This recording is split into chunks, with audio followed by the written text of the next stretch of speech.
Greetings everyone, hello, welcome. Nice to see you all. Of course I can still feel behind me, that's who I'm really talking to in this little black box, very weird. But anyway, I hope you see it all, learn something from today. So I think Michelle has just talked about the throat chakra, but I'm going to talk about it from a different way. So here, can you see this reading? Great. So you can see that the throat chakra is quite blocked. So when your throat chakra here is blocked, it feels like you can't express your heart. So your head and your heart, they can't be friends. This is not a good situation to be in. No one wants that.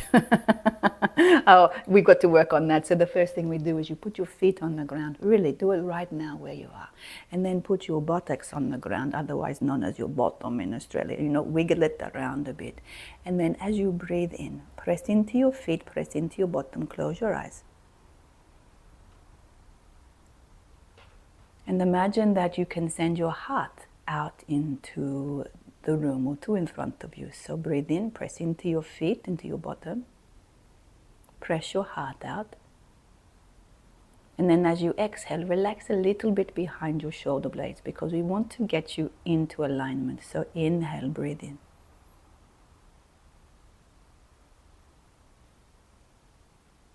And breathe out.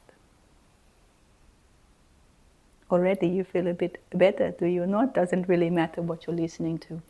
Because at times in life like this one, this is a little bit of crisis, I would imagine, even though, well, it would have felt like that, even though we see the chakras as spinning. But for here, we see the base chakra and the solar plexus together. So for us, the self-worth is tied into the home, but the home is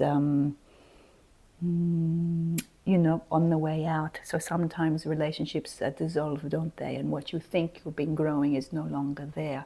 And so this can feel very heady.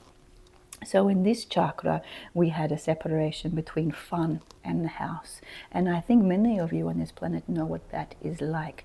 So when you move into your channeling, when you move into any spiritual work that you do, the most important thing is you can clear a space. So you start with your body. You do something to clear the body, whether it's a nice shower, whether it's using some sage or some oils to clear the field, to going and swimming in the ocean. You need to do this regularly. You need to clean your body, not only of the dirt and the day's activities, but of the energy, because you'll feel better when you do.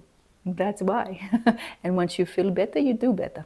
So these two are separated. So the relationship and the home are separating when we look at this.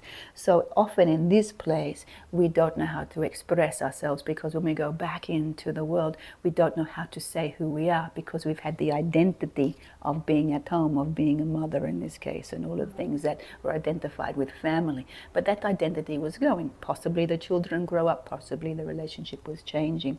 So you have a very difficult time of saying what you want, what you need, or telling people how do you feel. It can feel actually quite lonely, this disconnection between the heart and the head. But at the same time, and this is why working with energy is really so beautiful, you have these lovely, lovely circles. The heart is in the center of the body, but it feels light. When things feel light, we think they're not there. But just because they're light does not mean they're not powerful. So the heart center exactly in the body. And then the two upper chakras, the purple and the pink, the third eye and the crown, are coming to surround the heart like an angel. I think if you think of Archangel Michael coming down to surround you like that, or if you think like a border collie trying to round it up, I like that one too. But sometimes the bottom chakras need to transform, and we need to sit in this energy that's more peaceful. So sometimes we want to retreat from the world a little bit, which I think is a wonderful thing to do, and spend a little bit more time in nature, which is the green, and a little bit more time thinking about the world that you want to create, not the world that you're leaving behind. Because at this time in your planet, many, many, many things are changing, and you'll feel maybe a little bit wobbly on your feet. But for sometimes it's okay. You just sit with the heart, you sit with the breath. 2, 3, 4 breaths are beautiful. Find something that you love to smell in your house, something that creates a deeper breath, and create a little bit of clear space wherever you are, so you don't feel pushed in, so you can have a clear breath expanding out. And what will happen is the energies from above will come down, and that you'll start to hear your inner messages, or your guides, or your higher self, or whatever you want to call it. But until you take that quiet time out and that deeper breath, it will be very challenging to hear. So you need space, you need calm, you need beauty, and for us, we like some nice scent. Okay.